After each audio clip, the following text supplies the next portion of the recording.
Okay,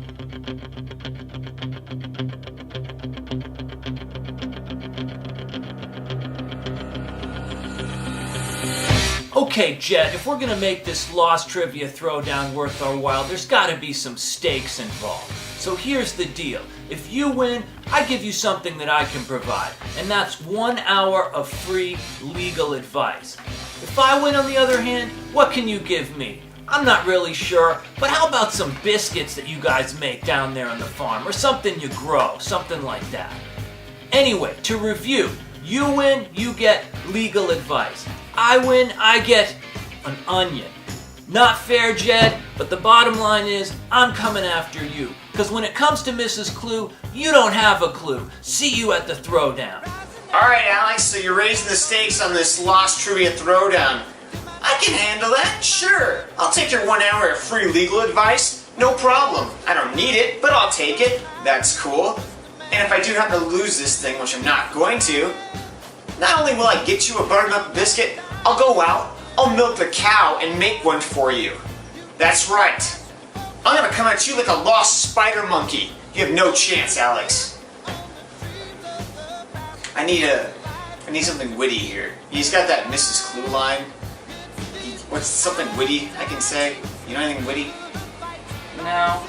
So I can say something like, I'll shove my hand up his and then kick him in the and then tell him to go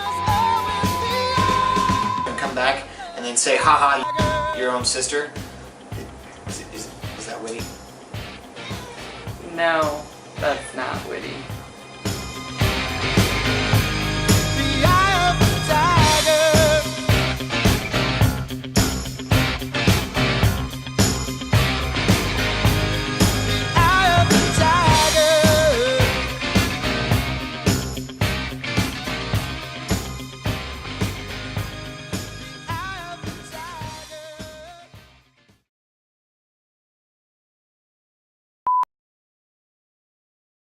Show me that smile again. Show me that smile. Don't waste another minute on your crying. We're nowhere near the end. The best is ready to begin.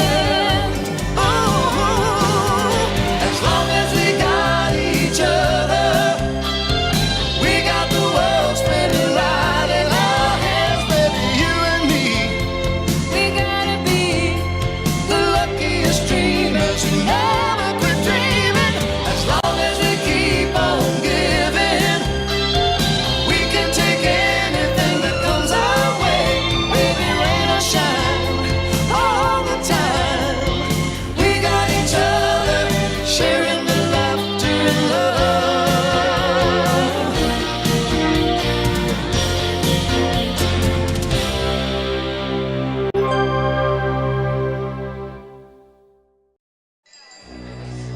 Damn If I Know Productions presents Finding Keys to Lost, Part 1. We find our traveler Jed in search of Matt and Leslie from Keys to Lost. His journey has led him far. He has traveled from Iowa to Missouri in search of Matt and Leslie. Where, oh where will he ever find them? He is unsure if he will ever find them. He's looked in every nook and cranny, everywhere. He can't seem to find anything. Wait, there they are. Good stuff. Yeah, that's good stuff. Oh, that's Keys to Lost. Hi! What's up, Jed? Matt and Leslie, how you doing, guys? Hey, Jed. Hi. Great to see you. What are you? Wow. What are you doing here at this place? I never thought I'd find you. Wow, we never thought you'd find us either. We were just finishing our food. Were you talking about Lost? Because that's what. No, we weren't talking. We weren't talking about We should talk about Lost. We'll do it. No. So I was thinking the Man in Black. We're gonna take this. So you remember your show last week? We started a dream who actually called you and was asking about Locke, and if actually Locke was to be Locke, when Locke, Man in Black became Locke back in season 5, right? Right. When Locke, okay, so Locke was a on the beach. I'm not sure if he came out of the water, but he was on the beach, right? But was he actually the man in black at that point, or was he Jacob as well? Because he could have been Jacob, man. How could it be Jacob? No, trust me. He was Jacob, but also the man in black at the same time. Wow. Fake Locke, Jacob, one thing. Fake him. Fake him. That's it. Matt, I am telling you, Kate is going to be the hero of the whole show. Okay, first off, Kate's going to confront her mother in the future in season 6. She's going to confront Wayne too, the father. Right. We're going to have that moment where Kate, she knows her past, but she knows the future as well. She's going to talk about Wayne and be like, Wayne, what the crap? I didn't get abused.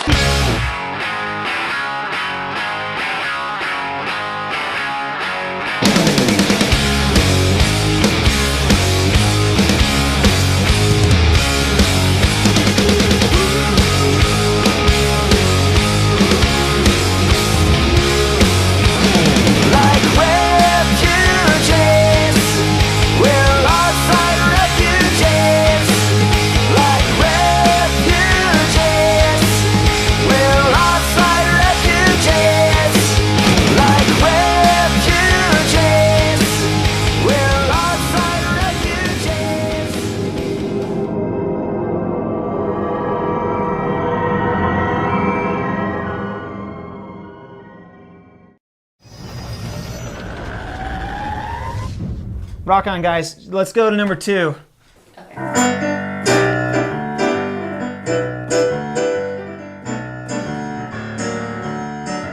First you follow when the atmosphere is less than perfect. Your sensibilities are shaken by the slightest evening. You live your life like a canary in a cold mine.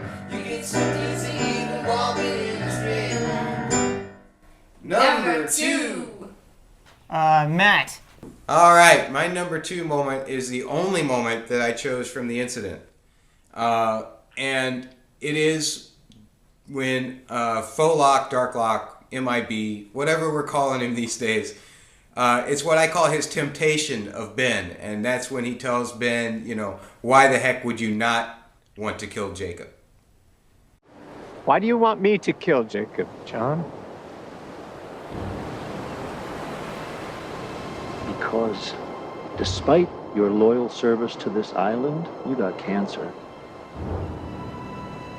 You had to watch your own daughter gunned down right in front of you. And your reward for those sacrifices? You were banished.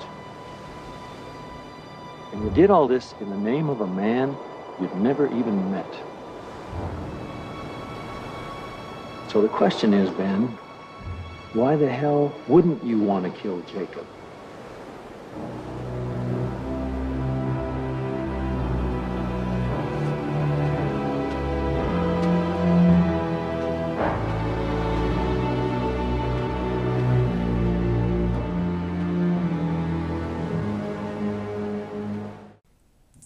This moment again is, and as much as you liked the death scene and I like the death scene, this is another one of those scenes where O'Quinn and Emerson just make that moment happen. And for me, this is one of those moments that this is one of Giacchino's most brilliant moments all season long too. Because you hear when Ben's first telling Locke about the fact that he didn't want Locke to know that he didn't see Jacob in the cabin. Ben's theme is played just lightly on the piano, and it's got this kind of sadness and that childlike quality that tends, I think, to draw me and you, Jed, to Ben. And then as Locke gives that little speech, or Faux Locke, or whatever we're calling him, as he gives that speech explaining to Ben why he should want to kill Jacob, the theme is still present. But all of a sudden, it becomes so much darker because of the way it's orchestrated and the instrumentation and the harmonization that Giacchino applies to it. That it's like you're looking at that scene of Emerson, and Emerson's such a great actor, and he's not doing anything. He's just sitting there, looking off camera. But as the camera comes in on him, you actually see, in combination with the music, you see the wheels turning in his mind and how Locke's words are affecting him. And it's one of the most intense moments, I think, in all of Lost. And it was a really great moment for O'Quinn and Emerson again. this moment was pretty huge too, and Matt and I have talked about it before, so I've kind of processed it in my mind a few times already, and I remember the first time I watched it, I remember thinking, gosh, he's kind of right, but what is he doing? That's so dark to try to convince someone to kill someone else. And why is he trying to kill Jacob anyway? I don't understand. What the hell is going on? And but the additional thing that's really like the tweaker here for me is that finally Ben is in the position to be manipulated. He is the one who's being manipulated by John Locke, and this is a huge turning of the tables. As John Locke had mentioned earlier, now you know what it feels like to be me, and part of me wondered before I figured out, before all the information came out that wasn't actually Locke, is he really just trying to like get back at him or something? Is he really just trying to turn the tables on him to be like, now I'm gonna manipulate you? And perhaps when they get to Jacob, he's not even gonna have him do that at all. He's just gonna like pull that rug right out from under him or something, Right. because Ben is such a planner, and to see Locke start stepping into that role, these were some of the last major indicators that something was up with Locke. Right. Rewatching season 5, and I still have the incident to watch, but I'll tell you, the most fun I've had rewatching season 5 is watching Locke, or Man in Black, or Flock, whatever you want to call him, torture Ben, just as you were referencing. It is so much fun to see those tables get turned on Ben in that way, and see Ben react to it, and see how Locke is cherishing the moments of he's saying, "I know more than you." Every time with his face and that smile, he's got the crinkle right next to his eye. "I know more than you." It was so cool. Yeah. Fantastic moment. Yeah, when Ben says, "And how exactly does that work?" When he's referring to Locke being like, when Locke says, "I don't know, I just know," and Ben says, "Yeah, how exactly does that work?" Because he's clearly like all jealous. He's got a bunch of those. Yeah, he's got the one where he's looking out at the water and Locke's trying to get him to come with him and he's all pissy. Oh, yeah. Emerson owns that. I mean, they both, yeah. It was great. Rewatching those bits was a lot of fun. I did want to ask the two of you, because you were talking about the music and how, you guys do a great job of analyzing how Giacchino does his work. Is there another show out there that works at the level with the music they have that Lost does with Giacchino? I think that Lost is still right now pretty unique in the fact that there is an original score scored and performed for every show. I don't think there's any other television show doing that out there. And I know that I've heard Damon and Carlton say that before, but I still don't think that's I think they're still true in that statement. I don't know anybody, because even if themes are reperformed in order to reacquaint us with a character or what have you, there's always these nice little variations that tailor it specifically to the scene. And I think that's one of the true cinematic things about this whole television show and series. And for me, it's one of the things that certainly kept me interested. I mean, it's a great story, don't get me wrong, and it's great characters, but just trying to figure out what Giacchino is going to do this week is pretty cool too. That's awesome. Great stuff, guys. Cool. All right. I'm next. Miss Cara, yeah? My last two are from the incident, so... So my number 2 has already been mentioned. It's meeting Jacob for the first time on the beach.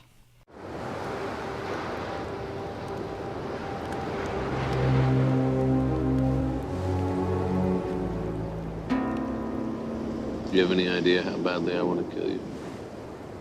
Yes. One of these days, sooner or later, I'm going to find a loophole, my friend. Well, when you do, I'll be right here. Always nice talking to you, Jacob. Nice talking to you, too.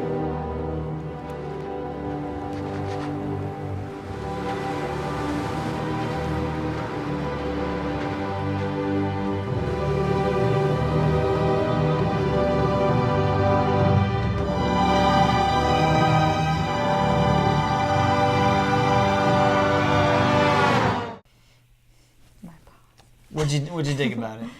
Well, I just liked that I didn't know for sure if we would ever meet Jacob or not. He was talked about so much beforehand, but I didn't know what would actually happen with that. And then he comes to be a real life person and brought up so many other questions. And then seeing him in the episode, meeting everyone, not always on the island, was very interesting to me too. Cara, did you have any idea before Man in Black mentions his name that it's him? Like on the first watch, did you have any clue, or was it a total shocker? No, it was a total shock, I would say. Yes. Yeah. And you, Leslie? I don't know. I'd like to look back and say that I had some idea, but I don't really think I did. No. In my memory, I did, of course, but I didn't. Right. But Matt's answer, of course, is... My answer is no. I was completely surprised.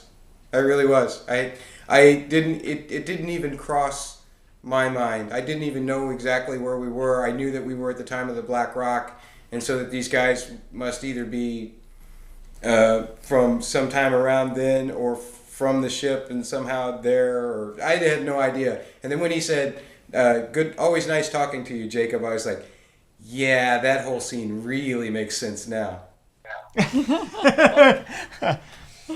I'll say when the Man in Black walks in and he's wearing the black shirt, it hit me then, the black and white. I'm not sure if I connected Jacob at that exact moment, but before they even said anything, I started going crazy in my head, and it was really hard to focus on the words they were saying because I was thinking so hard with, oh my God, this is it. Yeah.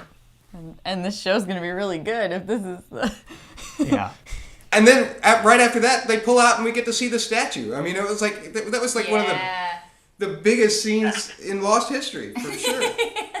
Hey, just stop talking it up. It might still be happening on lists, Matt, okay? Just calm down. I'm kidding, guys. Sorry. Awesomeness. Leslie, let's keep rolling. Leslie, number 2. Number 2 for me was from the incident part 2, and was another big moment that I think will be listed on other people's lists, was the detonation of the hydrogen bomb by Juliet.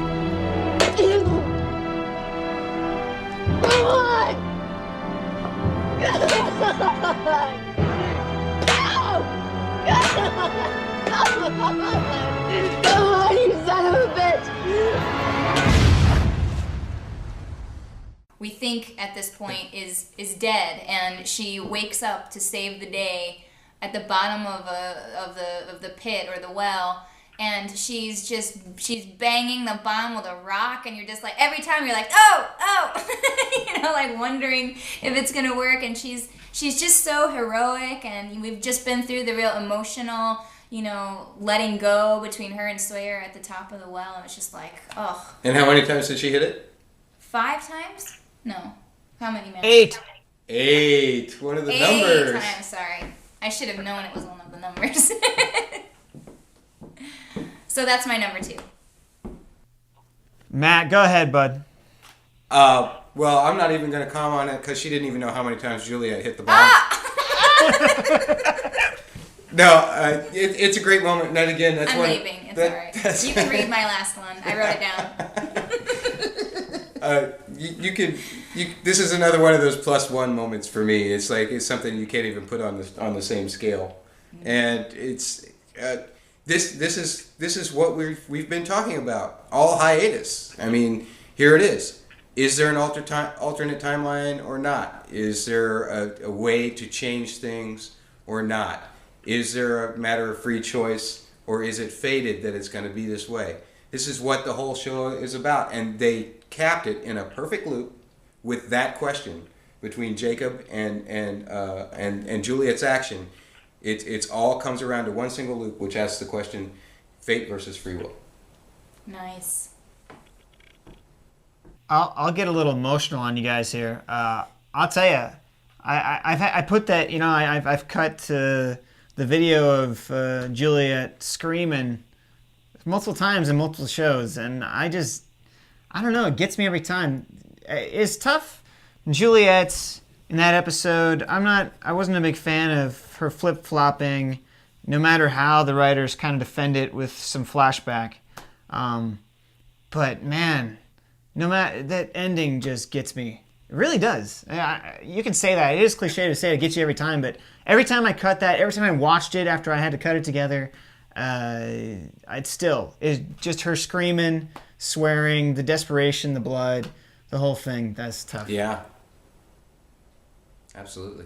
Yeah, agreed. I agree with all of that also. Cara's silent. She might be getting emotional later. I might be talking about that in a minute. We'll see. A minute? The way we're going will be like 20 minutes. It'll be an hour. No, this is awesome. Leslie, fantastic pick. Good job. Thank you. All right, I'll get this quick. My number 2 is from LaFleur, which was my favorite episode of season 5, and it was the first moment we saw the statue. James, stop. We can't help him. Wherever John went, he's gone. And wherever we are is before that well was ever built. Yeah, I'd say way before. What makes you...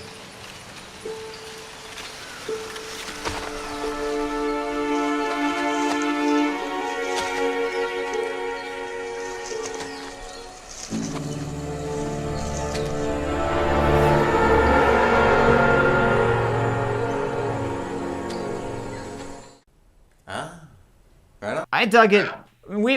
I guess the foot wasn't a massive deal to me until this moment in LaFleur. And I think, for my money, I had so much fun, digging into the whole idea of what it was, which statue it was, what culture it was, why it was there. Just that moment itself started so many conversations, and really I got to dig deep into so many podcasts. Just, it was so much fun. It brought out so much fun from this season. I had it third on my list. But it also let me mention LaFleur, because LaFleur had a ton of great moments too, that maybe I won't bring up. But the statue itself, it gets revealed at the end too. It just was the ball of season 5 to really chew on. Uh-oh. What? Me? Go ahead. Cara will respond. I don't remember. Okay, she doesn't remember. Matt, my go-to guy. Yeah, you know what, Cara? I don't remember that moment either. I don't know what he's talking about. No. Oh, good. No, I know. I'm just kidding, sir. Just kidding. That was a great moment, and especially when you now are able to, after the whole season, or look at it, I guess, from the perspective of what Locke was doing at that time when they turned the wheel. And there are people that are speculating even that they're actually in the time period where Jacob and the Man in Black are having that meeting on the beach too, and that the Black Rock is just about to arrive, and because they say that the LOSTies have been flashing through all these important moments in island history. So why not it be that moment? And you can put it in a whole other larger context in terms of the whole mythology that way. Leslie? The statue was always really interesting to me since I came to Lost, in the, what was it, in the second season, I think, and started just kind of watching them on my own. I didn't get into the mythology as much of the feet. I remember thinking like those same kind of questions, like where does that come from? What is that? But it didn't really stick in my mind. I wasn't part of a podcasting community. I wasn't surrounded by people who were watching it or who I talked to about it or anything. Or geeks like me. So it took a while for me to get to that point. But I think anytime we see that statue, it's just like a huge deal. I mean, at the end of the Jacob and anti-Jacob conversation where they pull back and we get that sound effect right when they show it, when it finally gets to the full, length of it and we can see the whole thing. I mean, it's a massive statue on the edge of an island. I mean, even with technology now, it's not clear how that would be built. I mean, there's been a lot of talk too amongst people about how they would even get it there, or how they would they lift it from the water? Would the water hold the weight of it? Would they carve it? Like how did they bring in the rocks? Did it used to be like a mountainside or something? And there's always a lot of mystery surrounding that statue, so I can totally understand including it in a top 5 list. It's just such an awe-inspiring kind of sight every time they show it, whether it's a toe or the whole thing. It's just, especially when it's the whole thing. Very cool. Yeah, I haven't gone through in my head how they got it up there. But I never thought about that. That would be very difficult. I've thought about it. Some people have talked about it. So I don't know if you guys talked about it or not, but I think we did. Yeah, I think at one it was point very we cool. did, but I don't remember exactly what we said. I think we were kind of inconclusive about the whole thing. Yeah. Cool. Well, let's get to it. The big number 1.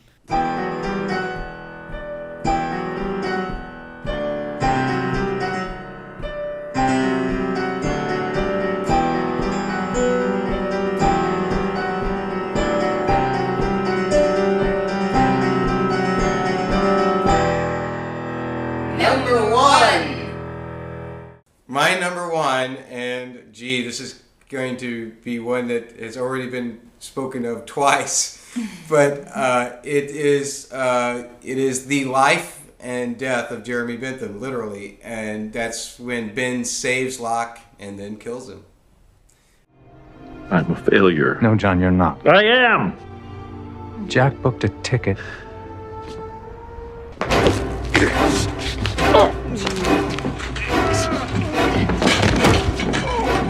I'll miss you, John. I really will. I don't know what else we can really say about it. We've kind of discussed it already, but it's again, like we said, it's one of those moments where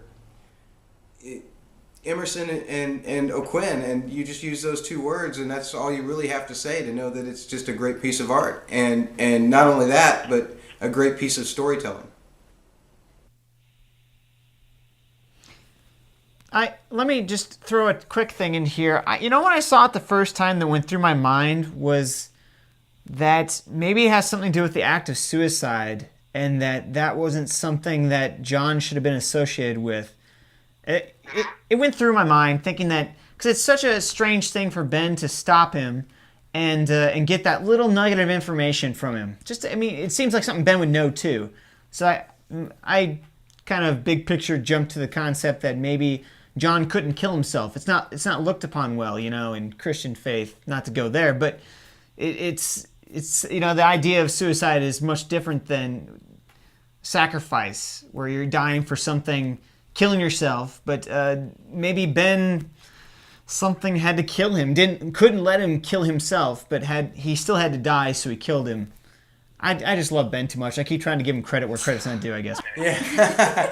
I was going to say, and the thing is that Ben didn't just need the one piece of information. He needed both pieces of information. He needed the piece of information that he got about Jen still being alive, too. And both of them just kind of fell on his lap, I think unexpectedly, and that's why he went ahead and went through with the killing of Locke. What would have been really interesting to see play out, and I think, is what if Ben doesn't get that information and John still withholds it? How does Ben kill Locke later if he has to kill him? Yeah, it would be really funny to see that have to play out that way, I think. What do you think, Leslie?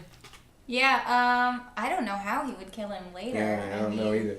Once he's on the island, once he's the man in black, Yeah.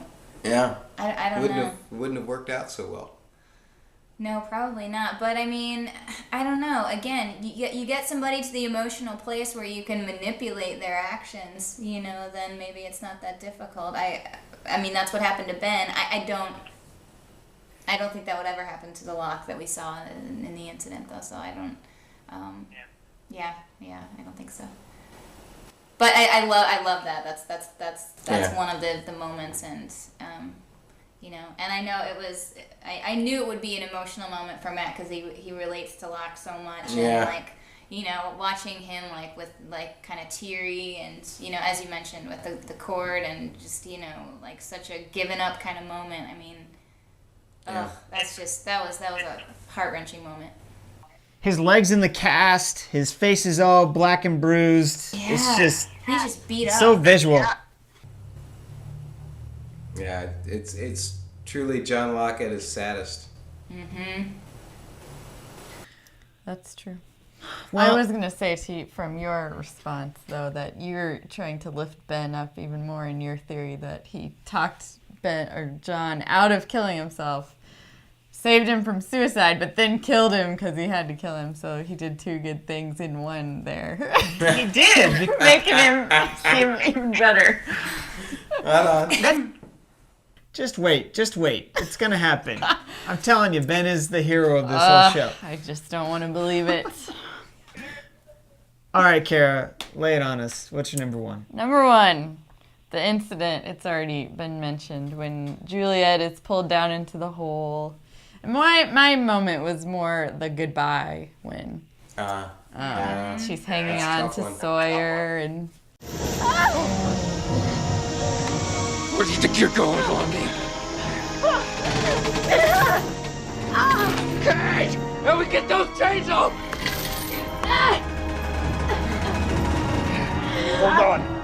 Hold on! I can't get it off. I got you. I can't.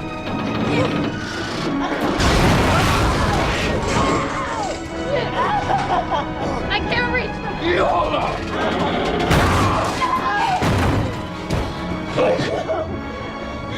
I got you.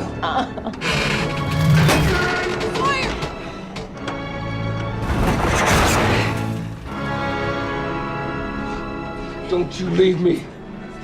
It's okay. Don't you leave me. You hold on. I love you. No, you don't let go. I love you, James. No. I love you so much. No. No. Julia.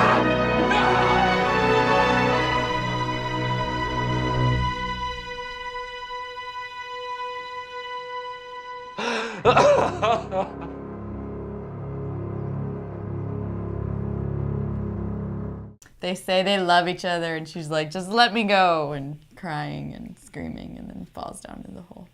But then I was sad to see she still didn't die. She wants to get off the island so bad, and she can't even die when she falls down to the bottom. Yeah. I felt bad for her. Yeah. Leslie, you want to respond? Yeah, that was. I remember being pretty teary at that moment, watching that whole thing go down. It was, just she just never really got what she wanted out of much of anything since she came to the island. She didn't find a way to safely deliver children. She didn't end up finding a relationship with Jack. She had a relationship with Sawyer, and then basically had to recognize right before her death that he just really truly loves Kate. And then even though they still have this love for each other, she had to recognize that. And then she died. It was just heartbreaking. It was awful. Yep. You have to give kudos to Elizabeth Mitchell. I think Elizabeth Mitchell, should really get props for her acting performance, and especially specifically in that scene. Yeah. Like you mentioned before earlier, Jed, the whole flip-flopping thing, I didn't particularly care for in the incident with her, but that moment is just a genuine moment that's sad. It's just sad. Yeah. She's going to be sorely missed. I do think she's dead. I think she'll show up for a few moments in season 6, but her character has passed away, and that's going to be rough because I love Juliet. She's the strongest female on the show, and it's too bad she's gone. Well, And you got to consider that if there is a reset, they're all dead. Those versions of them are all dead, and we're back to the 2000 version that didn't crash, or the 2004 version. That is a conversation I'm not willing to have with you, Matt, right now. You know what? After my conversation with Donald on his last podcast about that, and I know you went through that on the prior one to that, I think we both better just shut up. Well put. What did Donald say on our show? It's like, yeah, I kind of want to club you over the head with something, Jed. I think so. It's great. That's we're having fun with that anyways, though, and that's exactly right. But I guess I bet you we don't see much of Elizabeth Mitchell, though. It's my guess, which is a bummer. Yeah. But maybe Leslie, you want to move on to your number one? Sure, I do. My number one moment for season 5 was the scenes that all make up the Kate, Sawyer, and Juliet refinding Rose and Bernard. Jack has a bomb. Who cares? Excuse me? It's always something with you people. Now you say, Jack's got a bomb. And what? You guys are all gonna try to stop him, right? Yeah, that's right. We traveled back 30 years in time and you're still trying to find ways to shoot each other? Rose, we just need to know which way the Dharma barracks are from here so we can stop Jack. Or you're gonna be dead. We all will. So we die. We just care about being together.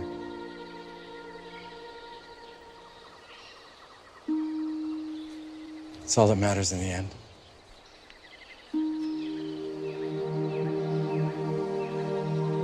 And the way that they walk out of the jungle as they're coming up onto the beach, and Rose says, "They found us," and Bernard's like, "Son of a bitch."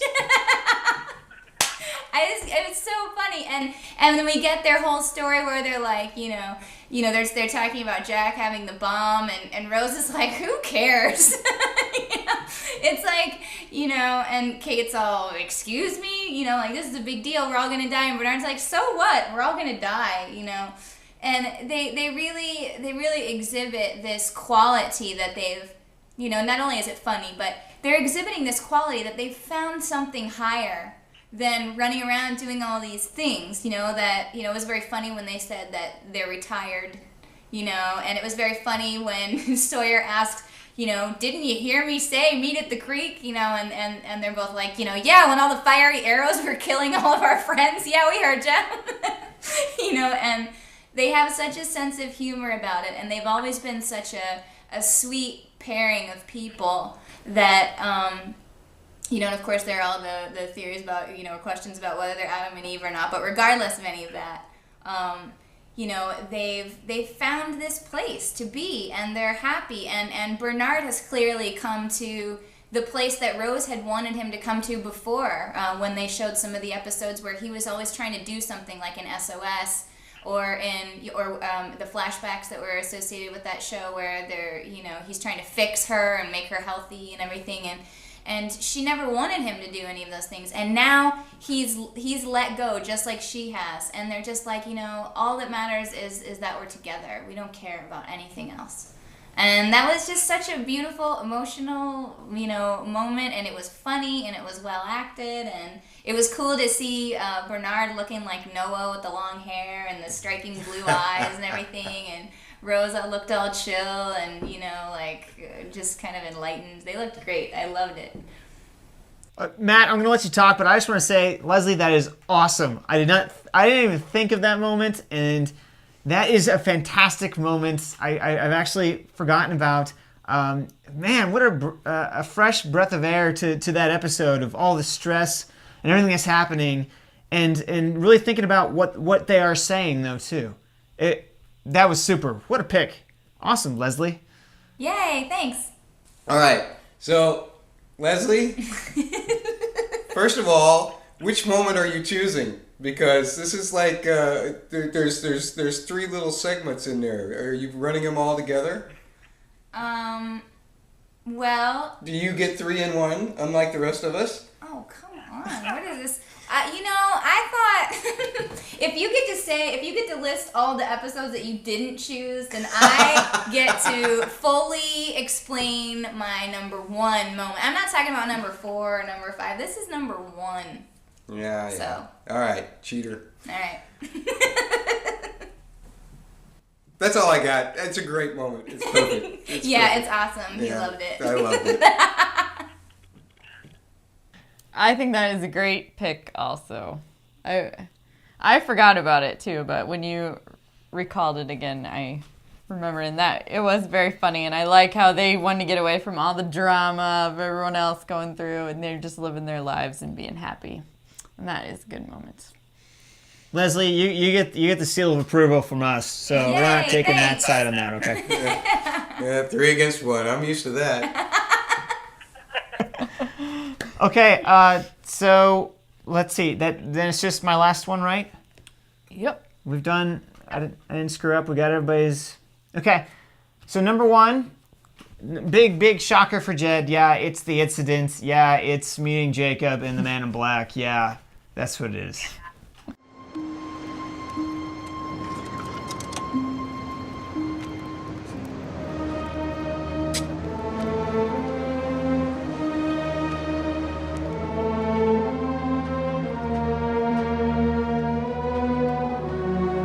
Morning. Morning. Mind if I join you? Please. Want some fish? Thank you. I just ate. Do you have any idea how badly I want to kill you?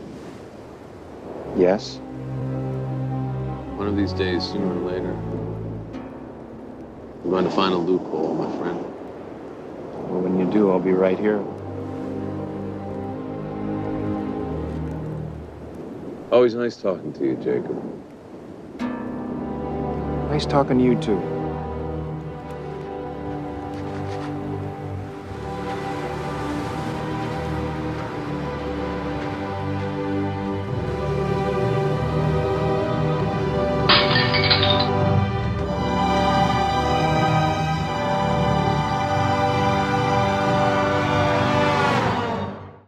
No, I guess, Matt, I totally get that when you said that there's a lot of these moments that they're series marks and it's tough to put them on here. And I started that list and I couldn't not do it. This scene was so huge for this season to me that I had to put it there, and it's so huge to the show. I don't know. We had to talk about it. We've talked about it quite a bit. But man, even just the acting, the actors they got to play it, the guy from The Big Lebowski, he was great. He plays Jacob. I don't know if you've seen The Big Lebowski, but yeah, I love The Big Lebowski. He's from The Big Lebowski? Yeah, he's one of the guys that breaks in and steals the rug from the dude. Oh, I think he might be the urinating man. I'm not sure, but he's the rug peer. That's Jacob. And the other guy's from Deadwood. He's fantastic. That guy, the guy that plays Jacob also has been in another TV series recently, hasn't he? Jacob? Yeah. Yeah, he's in Supernatural. Is that what you're talking about? Right. Yeah. Oh. Yeah. He's playing Lucifer, right? Yeah. It's strange how they pulled that off, isn't it? Kind of interesting. It is interesting, and for the actor, it must be interesting too. And that's a whole conversation we could have, Matt, actually, about other shows and their influence on Lost this year. Because I don't know if you watch Fringe. I don't watch Fringe. Oh, well, Fringe is doing a whole alternate universe, alternate timeline reality thing. Really? Yes. I kind of have this theory that Mr. Abrams has been running away with some of the ideas that he might have talked with Damon about. And Damon's, if he had hair, he'd be ripping it out.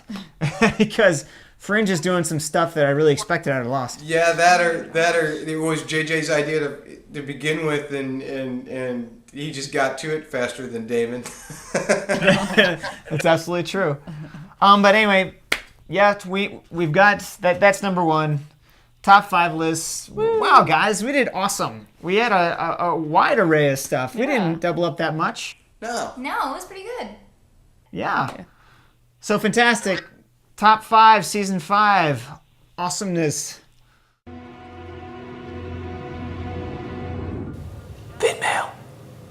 Hey, Jen and Cara, this is Matt. I'm in Kansas City, Missouri.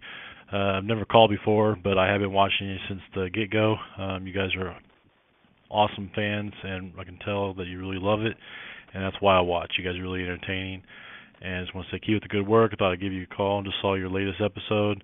I think it's a great idea. It's very, very fun. You guys are one of the best podcasts out there. So anyhow, I know everyone's anxious to season 6 coming around the corner. I plan on actually help participating and just being part of the community. So again, this is Matt from KC. You'll be hearing from me more later on, but I just wanted to give a quick shout out and say, hey, buds, keep up the good work, and we're watching. We're all supporting you guys. Thanks. Well, first, that was Matt from KC, not Matt from St. Louis, which is very confusing to me. But they're excellent. What a great voicemail. Yes, very nice. Thank you. And yes, we are one of the best podcasts out there. We know it. We brag it up. No, but we really, we're not, but we appreciate you watching. And we like to compliment all the other shows out there too, and advertise for them. And hopefully you're on the LPN and watching all that stuff, listening to all that stuff, because we love to be a part of it too. And keep calling back with more questions or comments. We like to hear them. Awesome. This one says, "Hi, Jed and Cara. I've been enjoying your top 5 moments. Thanks for having Donald on. He totally rocks. I haven't emailed before because it's just too difficult to narrow my favorite moments of each season down to 5. But I thought I would at least give it a shot for season 5. Please forgive my pulling on Anna and sneaking into my number 4 moment. You'll have to listen to the Film List podcast if you don't get that, huh? So here goes. Number 5. The first scene of the incident with Jacob and the Nemesis. I feel like we were seeing the embodiment of the light and the dark that we've been hearing about since episode 1. P.S. Fans of Supernatural might begin to wonder if the wrong man was wearing the white shirt. Wink. Number 4.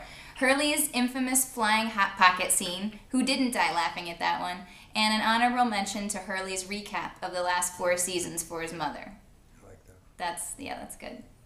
Number 3, Desmond beating the crap out of Ben with one arm while he went to the boat to kill Penny. I cheered out loud for Desmond. I knew he would save the day. That's great. Number 2, Son and Frank approaching the dark, spooky, dilapidated Dharmaville and then speaking with Christian inside the building while Smokey slowly creeps in through the door. I love this scene for the creep factor alone. Just one of the many reasons I love Lost. They do creepy so well. That's true. And Lost Fan 815's number 1 top 5 moment is Hurley and Miles' conversation about time travel. I was almost rolling on the floor laughing because it felt like listening to a Lost fan podcast. I loved it. So many great moments, so little time. Lost Fan 815. Dude, what a fantastic list. I just realized that everything but number 5 we didn't even mention on this show. That's how many great moments were in season 5. And I would still go with those moments too. Oh yeah, that's a great awesomeness. list.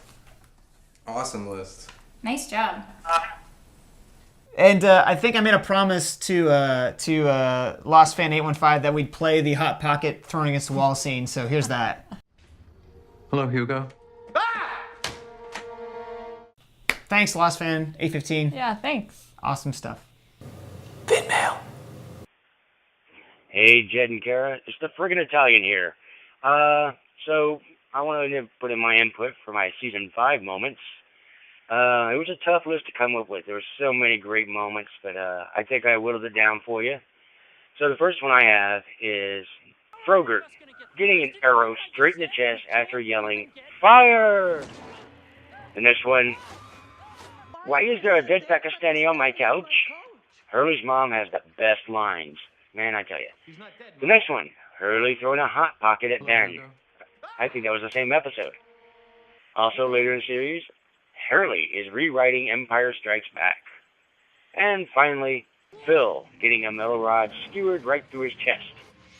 So I don't know what's worse, the fact that 2 of my moments include characters getting killed, or 3 of them are somehow involving Hurley. So there you have it. Like I said, it wasn't the easiest top 5 for me to pick, but I'm going to stick with him for now. Anyways, keep up the great work, and I hope to hear from you guys again soon. Bye. That was cool. He got the Hot Pocket in there too. Yeah. But yeah, go respond then, guys. Go ahead. That was a great list. Yeah, you that know? I again, you know, the variety's awesome. Yeah, I dug the fiery arrow. Yeah, the Frogurt moment. Ah, poor Frogurt. Oh, it is sad, isn't it? Because he's such a lovable guy. Our time was so short with him. One webisode and one episode. It's just not fair. You know, isn't it funny that it only takes a mobisode to make you hate somebody so much that you cheer as getting killed in this? Oh, that was good. Fin mail. Okay, then Matt, you want to read that other email? Sure. This email that I have is from Big Daddy Dez, who is a St. Louisan, by the way. We happen to know him. Has to be when, let's see, my favorite season 5 moment has to be when Ben exiles Widmore on the sub. Did anyone notice he had 2 breast pockets on his button-down shirt? Probably the double pocket protecting. Obviously, Ben kicked him off the island because he wasn't cool enough to hang out with that wardrobe. Yeah, that's definitely the Big Daddy Does we know. Now I've realized why he actually changed in the incident. I you know, because Donald mentioned in his podcast that he changed clothes. It didn't even hit me. So I wouldn't wear a double-breasted shirt either. Double-pocketed shirt either. That's no good. No good. Awesome. Hilarity. Thanks, Big Daddy Des. Fin mail. Hello, Fradies with Jedediah and Caroline. I hope you guys are doing terrible and catching the swine flu. I appreciate the time that you're taking to hear my list, but I just wanted to say that I really don't like your show. I think you should quit now, and some of us are ready for a change. And also, as far as Super Spandex's videos, I mean, who wants to see somebody's cute little daughter do all kinds of really adorable stuff and act out Lost scenes hilariously? But anyway, here's my top 5 moments from Season 5 of Lost. Number 5 would be Sun pulling the gun out of the box of chocolates. And better yet, while babysitting. I mean, it really doesn't get better than that. A gun in a box of chocolates, classic. Number 4, Abaddon getting shot. That was just perfect. I mean, I was waiting for that for 5 seasons and it finally happened. Oh, and here's your random Ben fact. His mom taught him to read. Number 3, Ephraim Salonga, everybody's favorite Filipino doctor. Ephraim Salonga! Ephraim Salonga! Number 2 would have to be Aaron saying choo-choo, and Kate saying, oh, I think choo-choo knows better than that, honey. And number 1 would be Saeed speaking in Spanish in the Dominican Republic. He is a man of many, many talents, and I was so happy to hear him speak Spanish. So, my top 5 were definitely better than your top 5. And you can just delete your vidcast and make it look like an accident. Some of us are ready for a change. So, I'm just going to keep talking for hours and hours and hours. Oh, wait a second. I have better things to do. Okay, I'm going to say right now that Matt, this is great. It's very fortuitous that we have Matt and Leslie on because Matt sent on his awesome Hawaiian trip for the last episode, the video that he sent, which was phenomenal. But I will say that vidmail, Matt, don't cry, but it tops yours. That was hilarious. I don't blame you one bit. I laughed hysterically when I watched that. And I need to watch it like 3 times to get everything that she says because you're busy reading the cards and not paying attention. Yeah, rewind back and watch it again, guys. That was really good. Anna, we love you. You're awesome. Yes, that was great. I loved it. Thanks. Really well done. Really funny. I was hoping when she was holding the card, or when she was saying her 5, that she was talking, that they weren't one of mine on the list because I thought that might be embarrassing. That might. You mean the evil? Like her bad one. Yes, the evil Anna voice. Yes, the evil Anna voice. Oh, I didn't think about that. I would have had to mock you incessantly. I know. That'd been cool. And the pictures at the end, very good drawing. Yeah, I wish I could grow sideburns like that though. They don't grow.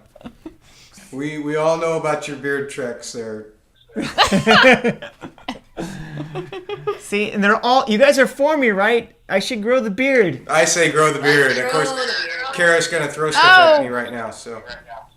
Oh man. Wait, Leslie, did you say grow it or no beard? Yeah, for the winter, grow it, and then shave it off in the summer, in the spring. Oh no. I got Leslie's support. It's happening. Actually, once I had a partner once who had a lot of facial hair. It was kind of a skin toughening experience to, be a kisser. Yeah, of that's that way person. too much information. Well, that's got to be what it's about, right, Cara? It's about like having to kiss him and it like being a rough kind of facial experience, right? It is. Yeah. So. Okay. Well, maybe he'll have soft hair. No. All right. So we've officially gone to a place that I don't want to go. So let's. No, that's fantastic. The two of you should decide together. Yeah. And when we do that, it's usually what she says. Those are fun shared decisions. I like that. Great idea, Leslie. Great idea. Okay, guys, this has been so much fun. Yeah, thank you so much. This is a blast. Yeah, you've been so patient. Thank you so much for coming on. You guys are rocking the LPN. I gotta tell you, your show is fantastic, and it's weekly. And then I can depend on you because I drive quite a ways every day to work, and I need those podcasts, and I can always depend on you guys to get them out. So thank you for that. Well, thanks for listening, Jed. I love watching your guys' video podcast as well. It's just awesome. Thanks for having us. Yeah, thank you. All right, guys, thank you. All right, that's it. So for the Losties and Keys to Lost, that's top 5, season 5. We're out of here. Bye. Bye.